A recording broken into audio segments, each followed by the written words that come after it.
Some people just don't learn the first time. Or the second. Destiny had other plans for this OP, and he learned the hard way. Fiancé cheated on me with my brother. I dumped her. Now she regrets it because brother is a womanizer. I am 28, engaged to the woman of my dreams, Sandra, who I met in college and had an immediate connection with her because of her kind and extroverted behavior. Our relationship was long distance after dating in college for a few years, and us coming from different cultures made everything pretty hard for us to continue, so after 2 years of relationship, we called it quits and went on our separate ways. I have a younger brother named, I'll call him Joe. He is a very extroverted person, always partying and doing clubs, unlike me. After becoming a German translator, I rarely met my parents and my brother, except on occasions or at parties. Due to Joe's extroverted behavior, Sandra came into my life again. Joe started working as a bartender in a very famous bar because my dad eventually got tired of his shit and he doesn't have a proper degree, so he needed to restart. Joe invited me to the party, which was hosted by him in the club. It was very loud and crowded. I met many college friends, and there she was, sitting on the chair talking to Joe, who was seemingly flirting with her, which made me chuckle. Seeing her after so many years made me realize that I still loved her as much as I did back then. I waved towards her nervously. She walked towards me and hugged me. We talked and filled our cups with each other's life information. Joe walked towards me and he was surprised to find that we knew each other, and after a few conversations, I left the club and we shared our contacts with each other. Sandra and Joe were great friends, and it was a good thing and surprising. I wanted to know when Sandra and Joe met, but I felt awkward asking her that, so I accepted it and let the good time roll. We started seeing each other and talking for endless hours to make up for the gap. After a few months, I asked her if she wanted to join me for dinner at my parents' house, where I was going to propose to her for marriage because now asking for a relationship felt stupid, and I should be clear with what I exactly want for both of us. After dinner, I took her to my room and showed her my childhood pictures and everything. We were laughing and giggling. After a minute, I gave her a diary in which I'd written letters for us. She opened it, and there was a ring and a card inside, asking her if she wanted to marry me. She looked at me with teary eyes and hugged me tightly, saying yes. It was a heartwarming moment for both of us. My parents already knew her, and they liked her. I asked her if her parents would have any problems, to which she beautifully replied that she was going to insist, and that it was her life and she wanted to marry me. We decided on a proper engagement party after she got her parents' permission. She asked me to meet her parents so they both could agree to this. We were still sitting and chatting while having an ice cream. Joe was scrolling down on his phone, and Sandra was looking over him after every conversation as if she wanted him to join us. She had a bit of ice cream on her lips as I was about to wipe it off. Joe looked at her and wiped it with his thumb, looking at her seductively. I am a calm man, and here I lost my calmness. Both Sandra and Joe laughed, and it was so hard for me to see. She looked at me, apologized, and said, "Don't mind us. We are just really close best friends." Joe interjected by saying that brother would never mind, and he knows how best friends act. I laughed and immediately asked them where they both met. Sandra replied and told me that they had met at a party where Joe felt sick after heavy drinking and Sandra came to his rescue. After a week, we both went to meet Sandra's mom and dad. Trust me, it wasn't an easy thing to do. Her father was very strict, but after insisting, and with the help of Sandra's mother, he finally agreed. Sandra and Joe's relationship was indeed like best friends, and after the arrival of Sandra, I felt him becoming more responsible and understanding. He used to ask me for advice, and Sandra did as well. Both Sandra and Joe were of the same age, so I thought that's the reason they vibed a lot with each other. Moving to Update 1. It's been a month since my last update, as I had pretty bad anxiety and overthinking because of their touchy behavior and extreme closeness. After knowing how Joe acted around her made me feel nauseated. All of this escalated the night Sandra was staying at my parents' beach house as we organized a beach party, which was supposed to be fun but turned pretty bad. Sandra was wearing her bikini, and she looked extremely hot. She had her friends and cousins, and they were all having fun. I went out to arrange the lights. After coming, what I saw almost made me throw up. Sandra was giving Joe a lap dance. It wasn't a proper lap dance to be precise, but she was literally all over him, and he was rubbing his hands over her ass. I ran towards them angrily and shouted, "What the F was going on?" Everybody started looking at me, and she looked scared.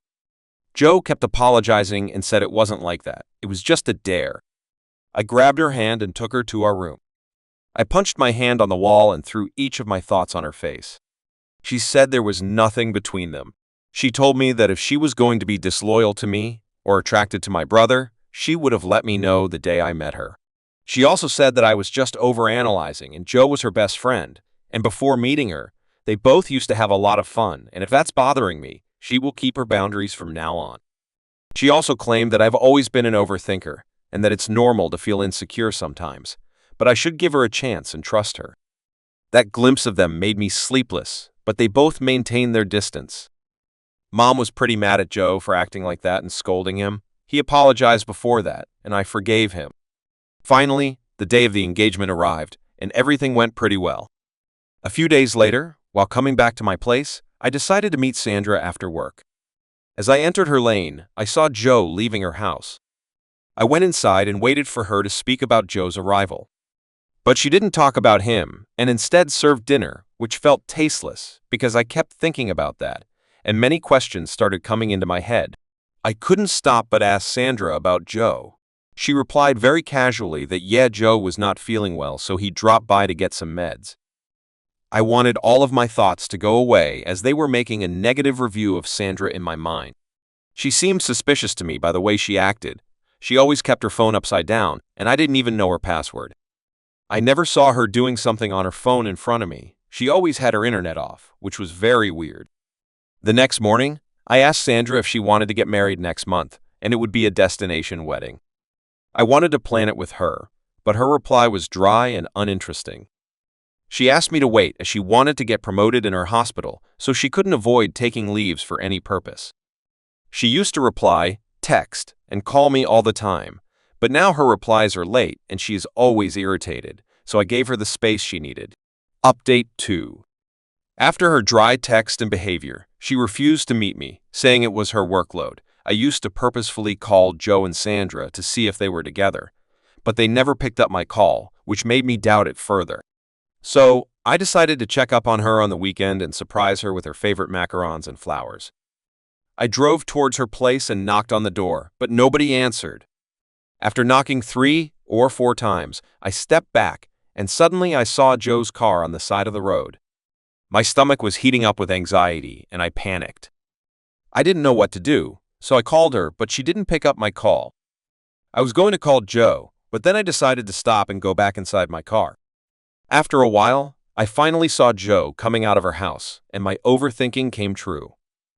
How can they both meet and not tell me about it? After promising me to maintain her boundaries and respect my feelings, she was meeting him behind my back. I don't know what their relationship was, but meeting someone behind is minor cheating, which leads you to a maniac state of thoughts and insecurity. As soon as Joe left, I got a call from Sandra. I asked her if I could come over, and she immediately agreed. I went inside. I sat on the sofa and she placed her head on my lap, having one of the macarons.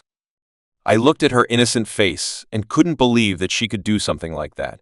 Sandra was a very religious and high moral person.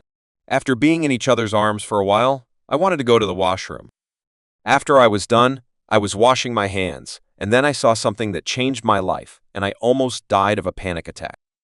It was a positive pregnancy test lying next to the dustbin, maybe thrown in a hurry that it never made it inside.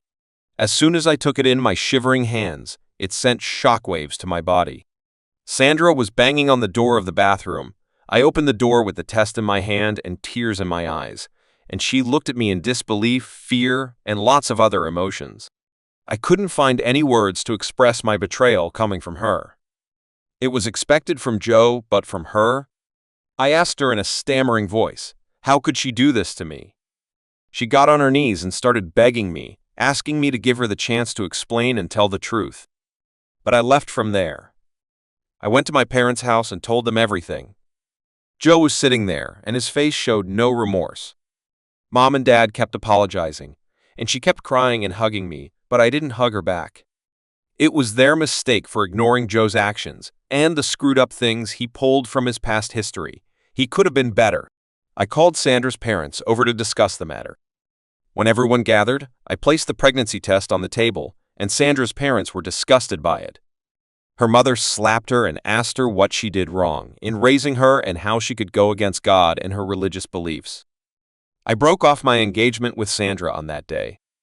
As she was pregnant with my brother, they decided to get them married. Here's the update 3. Our family decided that Joe would marry Sandra with shared guilt and secrets, but the most surprising part was yet to come. Joe was a douchebag. He had a warning attached to him with the reputation of a charming womanizer. Commitment was an alien thing for him, and the whole pregnancy thing was suffocating him.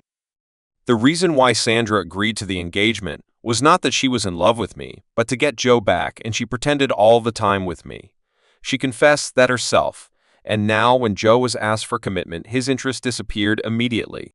I was staying out of this, but I knew everything from Sandra's mother. She used to call me and cry to me as Joe was asking Sandra to abort the child. In between all this, I was on medications and attended many orientations for mental health, but it wasn't even close to better, so I gave my interview for an abroad job and decided to leave the country for a while. Even though the worst thing I faced, I felt bad and wished her the best for the baby because of the way she manipulated me. She got manipulated by him too. Joe was the biggest player with his charismatic personality, and the love and affection he showed, and then suddenly stopped can make anyone go mad. She finally decided to be a single mother, and my family agreed on child support, and even decided to give her a house for both her and the baby. I finally cleared my interview and left the country. I have moved on a lot from my past, and I've also learned a lot, especially to trust my instincts and follow my guts. Thanks for reading.